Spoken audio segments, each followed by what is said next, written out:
जी। राजू दास जी, आपने सुना फाजिल साहब ने इस बात का जिक्र किया कि कोई मुद्दा नहीं है, आपको राजनीति करनी है तो राजनीति के लिए आप इस तरह के मुद्दों को, इस तरह के विषयों को ढूंढ कर लाएंगे और समाज में वैमनस्यता फैलाएंगे और निर्दोष लोगों को जेल में डालेंगे।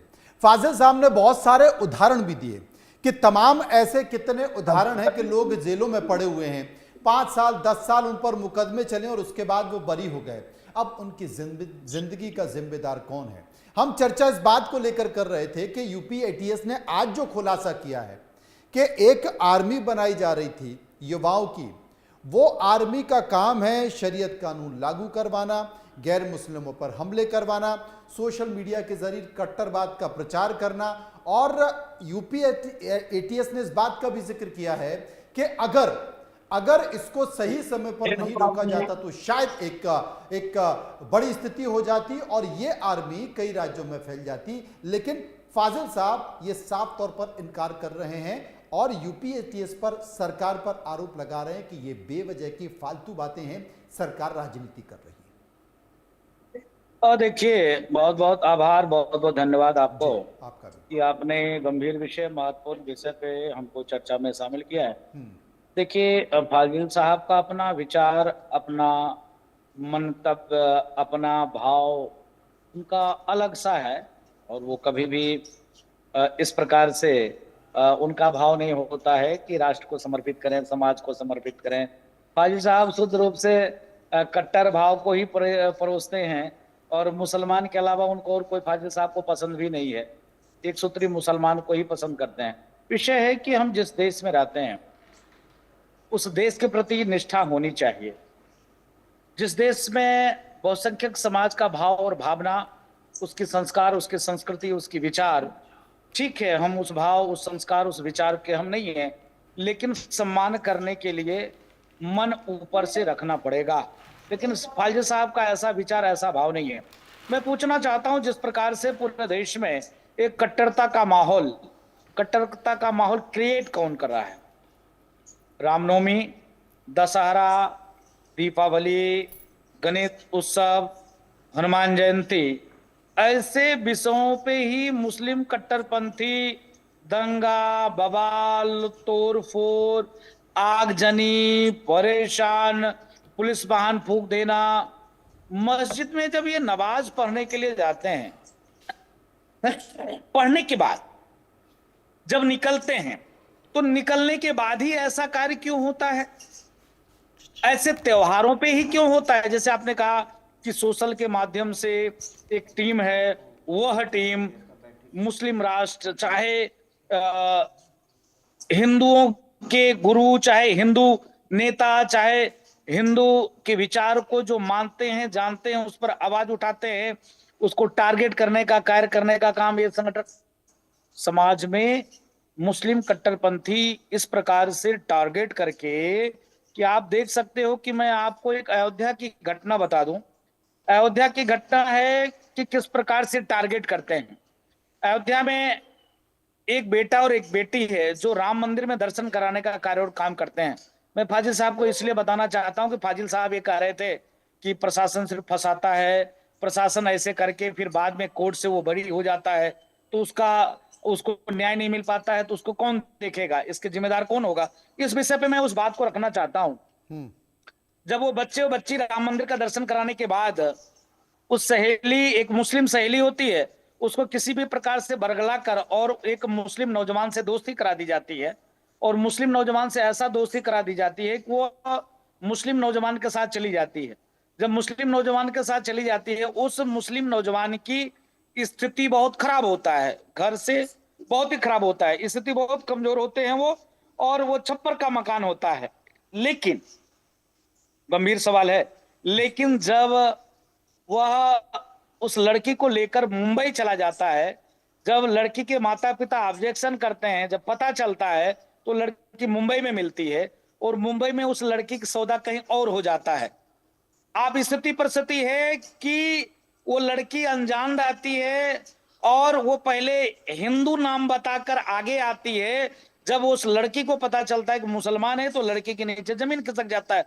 तब तक वो लड़की बहुत आगे निकल चुकी होती है, वीडियो, फुटेज, शारीरिक संबंध, इस प्रकार से कुछ चंगुल में पड़ जाती है। उस चंगुल में पड़ जाती है तो आप देखिए, अयोध्या कोर्ट से मुकदमा मुस्लिम हार चुका होता है, लखनऊ कोर्ट से मुकदमा हार चुका होता है, सुप्रीम कोर्ट से मुकदमा वो हार चुका होता है।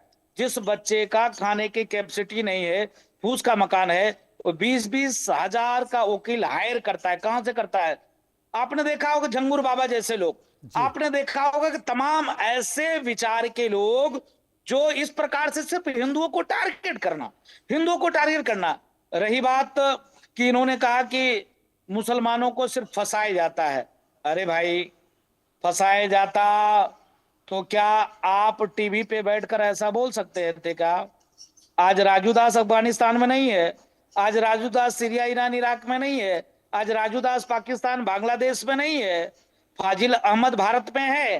फाजिल अहमद भारत में इसलिए है क्योंकि यह सर्वधर्म सद्भाव की बात इसलिए होता है कि हिंदू बहुसंख्यक है, सनातनी सबके प्रति निष्ठा रखते हैं, श्रद्धा रखते हैं। अब देखिए, अभी आइलम मोहम्मद के नाम पर कितना बवाल, कितने दंगे हो रहे हैं। आए दिन मंदिर भारत में तोड़े जाते हैं, आए दिन मंदिर भारत में तोड़ा जाता है, आए दिन।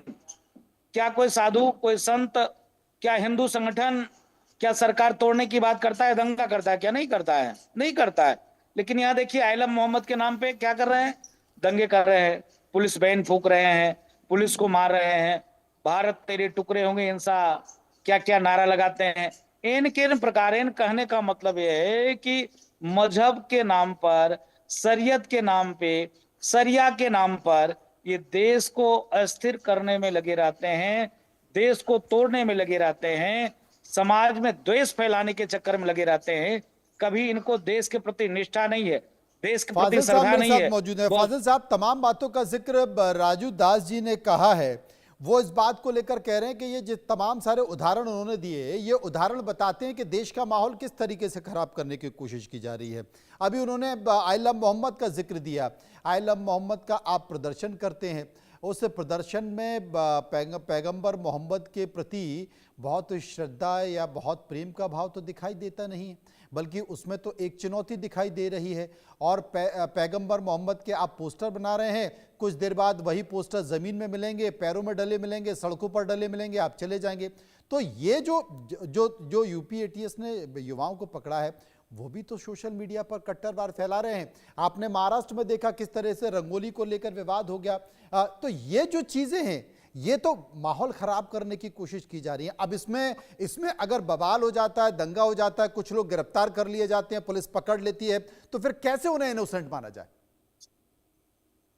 देखिए मनु जी, राजू दास जी ने जितनी बातें भी कही, वो तो हमको देशद्रोही भी साबित कर दिए, आतंकवादी भी बोल दिए, और हम लोगों को कुछ फर्क नहीं पड़ता। ये दिन भर बोलते रहे, हमको किसी से सर्टिफिकेट लेने देने की जरूरत नहीं।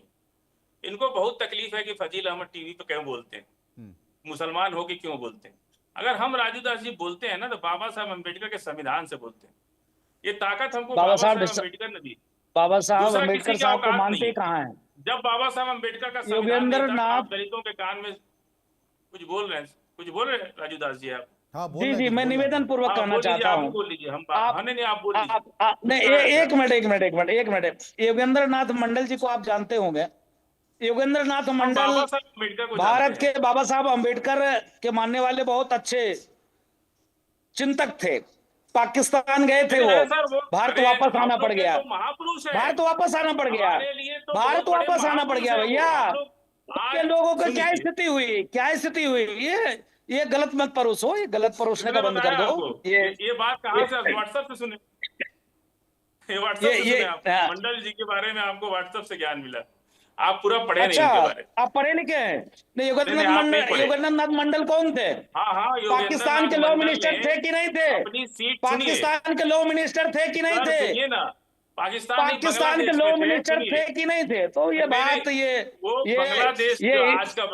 ये आपको ऐसे, तो आप बोलो ना, जय भीम बोलो जय भीम। फाजिल अहमद बोलो जय भीम। 100 बार जय भीम, 100 बार जय भीम बोलो, जय भीम बोलो, बोलो भारत माता की जय, बोलो भारत माता की जय, बोलो भारत माता की जय, बोलो भारत माता की जय, बोलो भारत माता की जय, बोलो भारत माता की जय, बोलो भारत माता की जय, बोलो भारत माता की जय, बोलो भारत माता की जय, बोलो भारत माता की जय, बोलो भारत माता की जय, बोलो भारत माता की जय, बोलो भारत माता की जय, बोलो भारत माता की जय, बोलो भारत माता की जय, बोलो भारत माता की जय, बोलो भारत माता की जय, बोलो भारत माता की जय।